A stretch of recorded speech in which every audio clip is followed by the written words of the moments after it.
This is Jeremy Wentworth-Stanley. I'm the fellow who has a hyphen in my name. The hyphen is silent, but I am anything but that.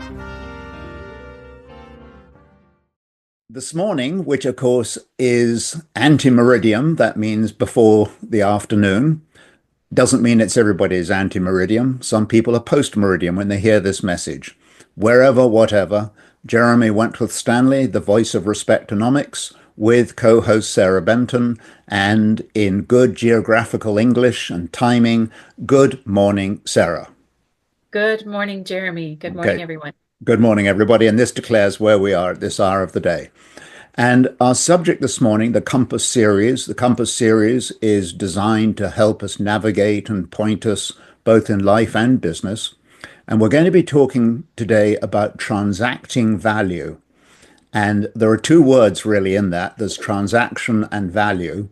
And we're going to be looking at these two words and almost looking at them mathematically to see what is the correct order of a transaction and value. Because I think most of us, Sarah, are aware of one dilemma, and that is the focus on the transaction and not necessarily on the attendant value. I don't know if you find that in, I'm going to say real estate, because that's one of your areas of great interest. But would you agree that, or do you think there's not a conflict, but a sort of imbalance between the concept of the transaction and the value? Do you experience that? Absolutely. I think it depends on the individual as to what their approach is to it. Yeah. Yeah, I think it's very interesting. Now, you know, and you're to give me a great big smile and no rolling eyes, nothing like that. But we're going to go to Latin again, the Latin origins of the word transaction. Okay. And you promised me you're going to be interested.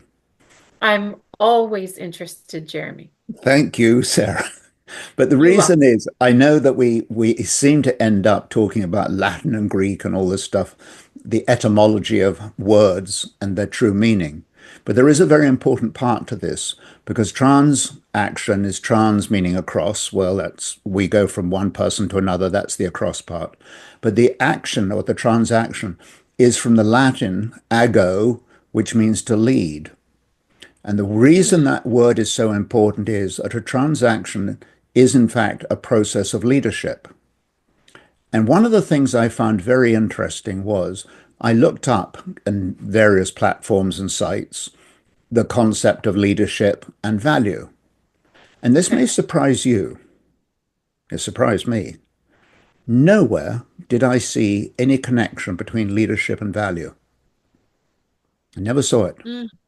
I saw words like core values, which of course is a throwaway line for that's, you know, the sort of the marshmallow of what we think. But I never actually saw the word value translating directly into the quality of leadership. I just find that very interesting. And I think that that separation that I've just talked about is also an expression of how difficult it is in an organization. And you talk about the individual, but organizationally, it's very difficult to move oneself away from literally the transaction to give oneself the focus on value. If in fact the leadership doesn't express that philosophy. Right. So with that rather sort of clumsy beginning, was it clumsy or was it Latin or Greek or something else? Was it clumsy? Say it wasn't. I think it was insightful. I think it was insightful. Oh, thank you, Sarah. Thank you. That's why you're my co-host, because you say nice things.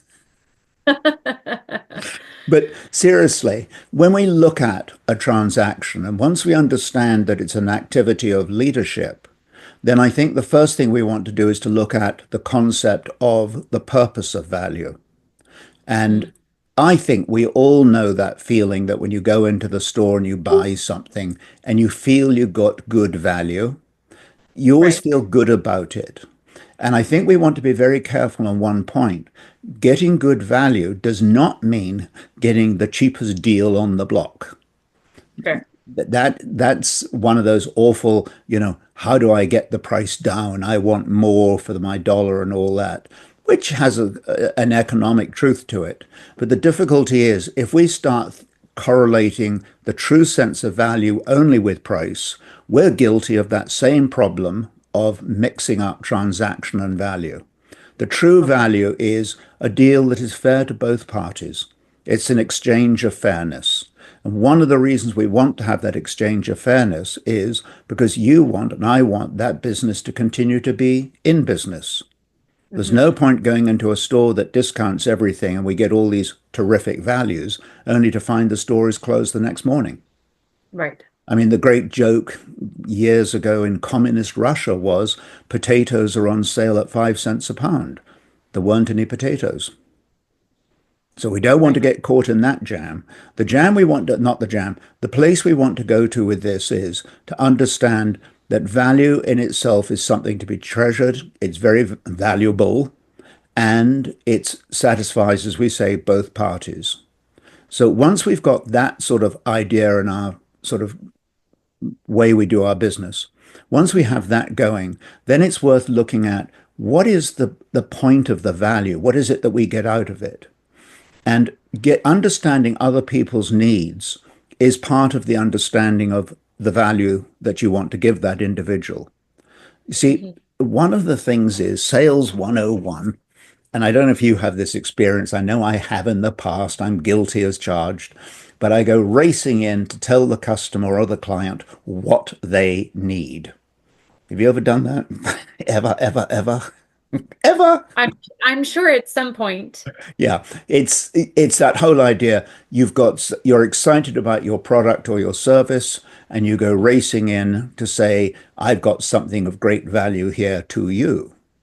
And I Right. heard a story recently which really sort of brought me up, and that is that was somewhere in Africa. There was a individual who wanted to start up a book club with older people. So he called all these people together to make the book club. Well, it turned out none of them had any books. So, quite reasonably, he went out and bought a dozen or 2 dozen books, the same books, to give to everybody. Fine. Hmm. The next book club meeting, nobody had a book with them. And he couldn't quite figure this out until he found out that he couldn't read. But then he found out something else that was deeper than that, even. It wasn't that they couldn't read. They were all, it was an extraordinary community. They were all suffering from problems of eyesight. So, in other Ah. words, I'm going to give you a good book to read Hmm. is not the same as saying, are you able to read a book, which might be a bit a crude way, but the way you find that out, of course, is by coming alongside people. Hmm. I wouldn't even know to ask that question. But Right. just coming alongside people with almost a neutral attitude, a neutral environment, if you will, is very valuable to find out where people's needs are. Hmm. And I don't think you need to go into a sort of jabbing, what are your needs? I think it's far better to be jabbing along with, how lovely to see you today, what's on your mind? Or, in the Hmm. words of your uncle, your late uncle, that great question, how's your day going?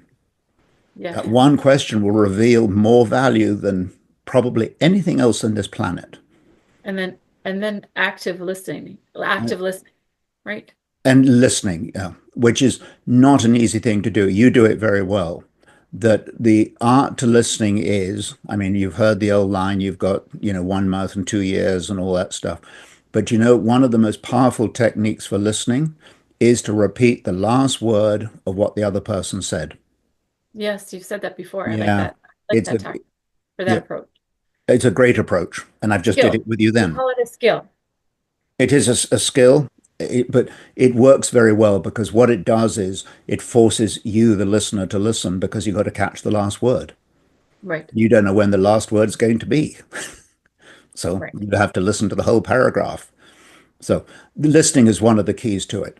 But there we have this idea then of walking alongside people. It's a parallel construction, in other words. And it's from that that we can start extrapolating where people's needs are. Once we understand the needs, then we are naturally in a place to provide what we believe is a product or a service of value. But I Right. think that has to be the sort of the cornerstone to the transaction.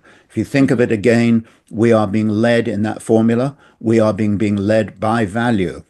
Right. Not being led by the concept of I must get a deal done. Right. I Well, if think you're thinking about when you're listening, what are the challenges? What are the issues? What are the concerns? mhm, Because if you are able to then provide, like you say, value through mhm, either, mitigating some of those right, challenges or helping support mhm, through that process, mhm, that's where the value comes right. in, right? Have you noticed when you talk about the value coming in again? Have you noticed when you're having a conversation at the proverbial cocktail party and you're nattering about nothing and everything, and then they'll say something and you hear yourself saying, funny you should mention that, Mm, because that's when you're starting to latch on to where they're coming from. And right. it's, by the way, another truth to listening is, and one of the best reasons for doing it is very unlikely that you'll hear the person's true need in paragraph one. It's usually paragraph five, six, seven, or eight that you find out what that true person's identity is, what their wishes are, preferences are, and so on. So you're Hmm. absolutely right. The art of listening correlates with value.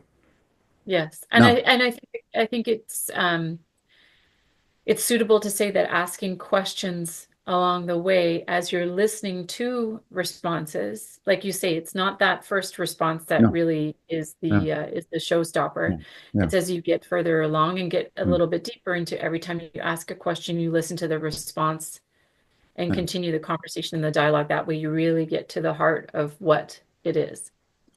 Well, to get to the heart of it, it's very interesting because the classic is you go into the pharmacy, okay, and you have got a splitting headache, your liver is in 10 different pieces, and your shoulders are falling off. It's the worst case of flu you've ever had, yes? Yes. And the pharmacist behind the counter says, hello, Sarah, how are you today? And your stock answer is, great, thank you. Why do we do that? That might be a whole other topic alone. I know, but it demonstrates the first question and first answer do not reveal the true identity, the true values of what we're talking about. Right. So we have to go to paragraph five or whatever Right. it is. Because that's when you say to the pharmacist, well, actually, I feel like crap and I've got these problems, blah, blah, Right. blah. And they start giving you all your prescriptions and all that jazz. So Right. anyway, but one of the things I want to talk about in terms of value is there's another word that I think is very important in this concept of value, and that's transparency. Mm. I always found it awkward when I would make a recommendation. Now, this is in terms of the securities market or wealth management. And I found one of the best techniques was not at the outset, but to let the person know that I was being paid for this service. And most people, quite candidly, said, of course you are, Jeremy, because that's your job and that's what you are paid to do. But even the admission that you're being paid to give advice or paid to complete a transaction is an act of transparency that is very warming. And now and again, people would say to me, well, if you make a commission on this transaction, how much do you get to keep yourself? And the Hmm. standard answer, as you know, in most businesses is, oh, that's confidential. It's between me and the comptroller and Department of Finance, or I don't know, all these great lines answers. And what I found was actually when you said, well, the commission is $100 and I get to keep $40, most people fall asleep. That's it. Once they know it, and they never mention it again. And if they think that it's out of line, that's a very fine place to find that it's out of line. Because if Mm. it's out of line, then there's by definition an erosion of value. So that kind of disclosure or transparency, I think, is very useful. I'll give you an example of this. I'm trying to remember Peter Townsend, who used to run Avis, and I think Mm. Avis, the rent the car rental company, Yes. and he was the one who had that great logo, "We Try Harder." Hmm. And anyway, but one of his great themes was he never understood why everybody's salary wasn't put up on the public notice board for everybody to see. Mm. Now, you can draw some lines on that, but what he was pointing to was there's a huge risk of confidentiality and secrecy. And once you get into secrecy, that migrates, mutates into this whole business of transparency. If the Right. CEO is not declaring what he makes and how he makes it and what kind of bonus he gets or she gets and so on, that lack of transparency, quite frankly, invades the whole corporation. Do you think that transparency equals trust? No, I think that transparency is a starting gate to trust. And I think we have to be very careful on trust because it's if you read the leadership things that I was reading this morning or whenever, Mhm. but one of the fascinating things was, yes, trust is important and so is integrity. And I can hear my old school teacher saying, prove it. Right. Meaning, in other words, trust is it's a wonderful ideal. It's one that you and I have with each other. But the reason we have the trust with each other is we now have a record that we can verify of consistency and accuracy and reliability. So Right. what's very important is in the act of transparency is also to reveal how it is that you do your business. I think that in itself is a one-liner. How do you do your business? How many people even say, I think it's important that you know how we do our business? And it's those are the points that are called trust points. There's not a single trust point, but I think transparency is one of them. How we do our business is another one. Third party accolades. You got one last week, which said everything about the way you do your business. It was one Right. of the finest. So valuable. Yeah. And that to me was, I mean, that letter that you got from your client saying what a great job you've done was, I mean, yes, it's lovely to preen our peacock feathers, but in fact, far more importantly, is it authenticates, it validates who you are. And then when you know that's who you are, you actually extend that feeling of trust and confidence to other people. It's very circular Absolutely. and accretive. Yeah, so and I think when you're provided that feedback, so whether it's positive or constructive, I'm not going to say Mhm. negative, I'm going to say Right. constructive, Yeah. and you take that, it's something that's applicable then that you can take to, to the next Right. scenario or next Yeah. situation. And so there's Mhm. tremendous value in it for sure, talking There about is. value. Yeah. And one of the things, as you know, and I don't want you to tell the troops this one, but if I tell it, you just have to give a gentle little nod. Jeremy and organization do not go well together. Do we agree with that? Yes. For those of you, if you're listening and not No. watching, that Yeah. was a silent Yeah. nod. Yeah. But organization doesn't come to me easily. Right. I mean, I get very organized when I literally, what I call sort of, at the 11th hour and it has to be done. But the reason I say that is one of the points of disclosure to your customers and clients where we're talking value and transactions and so on, it's no harm in identifying your weak suit. So, in other words, instead of saying, yes, I'm terribly organized, say, actually, organization doesn't come to me easily, which is why I have a team of people to support me. They include Sarah, Johan, James, Abby, and so on. Nothing wrong with that. But one of the reasons you do that in the transaction or the starting of it is because not only is it self disclosure, which in itself builds credibility and trust, but the other thing is this, it might be something that's very, very important to that particular customer. Right. And if that matters to them, it's far better to work out the oil and the water then than to see it dissolving into a divorce. Absolutely. Yeah. Just as an aside, something that would be relative sort of to my arena or my world in real estate that would be a prime example of that would be Mhm. you get these larger teams and you get the individual or the face or the brand of the team that shows up to that initial, interview or Right. appointment with a client.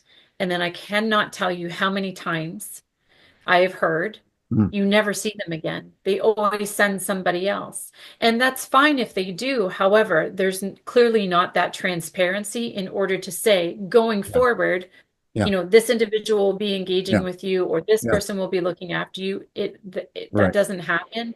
Yeah. And so many concerns or complaints in regards to that. And again, it's just a transparency thing. I had that exact same experience. You may recall a week or two ago, I bought a new car. And since everybody is listening, I bought it for my wife on Mother's Day. Does that make me wonderful? Yes. Thank you. But, but seriously, very interestingly, when I called up, this happened exactly what you say. There was something we didn't understand. I called up the fellow I'd been dealing with, and I was put on hold for a minute. That was fine. And then another salesman comes on the line. Hello, Jeremy. How can we help you this morning? Well, it destroyed the relationship. Right. That wasn't the person I was asking for. The other Right. person was obviously suggesting, you're not important enough. We don't really care for your business. We got the deal done. The transaction is done. And to heck with the value. I mean, the message on Well, that and kind of, at least that was your interpretation or perspective, or that's how absolutely. it felt to you. And Yeah, exactly. let's all admit that perspective is everything. Yeah, absolutely. And I Right. think, Sarah, that the key there would have been had the other salesman or individual come on and said, I've been asked to take this call because he has had to step or she's had to step away from their desk. Would it be all right if I were to consult with you? Fine. But it You was don't that feel like you're just handed off. You feel like it you're was a being handing off supported and feeling. looked after. Yeah. That's what happened. Yeah. So anyway, no, we do not hand off people. Now, No. one other thing, we've talked a bit about transparency, we've talked about the underlying values, we've talked about the whole concept of a successful transaction of where both parties feel they've been fairly looked after. There's Yes. one other thing that none of us ever wants to talk about. Okay. Every now and again, there's a storm. It's not just rain and it's not just thunder. It's a full scale earthquake, hurricane, tornado, and it usually hits all in the same day. Right. Usually, and by the way, usually hits with three customers or clients on the same day as well. And you start wondering if you know, if you've lost your umbrella. The point of the matter is when you work with people on the premise of value as a distinct from transaction, Mhm. when the storms happen, which we know they will, there's no question about that. It's Right. life on the prairies. There's always going to be a storm. The great thing about value is that when it has been declared and worked on properly with transparency, when the storm comes along, generally speaking, the customer is prepared. They recognize, they just know instinctively that, there won't always be smooth running. And at the same time, it's so easy to talk about it. And if there's been a change in the structure within which your deal was originally put together, no harm in being able to say, based on available information, we recommended A, B, and C to you, da da da da da da. But now we've got a different set of circumstances. We need to talk about those. But you've suddenly taken the transparency and the value, and frankly, it becomes tranquility moments in the storm. It's very And I, valuable. yeah, and I think at the beginning, and like you say, that's not always possible because things are going to unfold or change as you move along in a Yeah, process. right. However, if you know that there are potentials right at the onset, I think part of transparency and the value in that transparency is setting expectations, Absolutely. Yeah.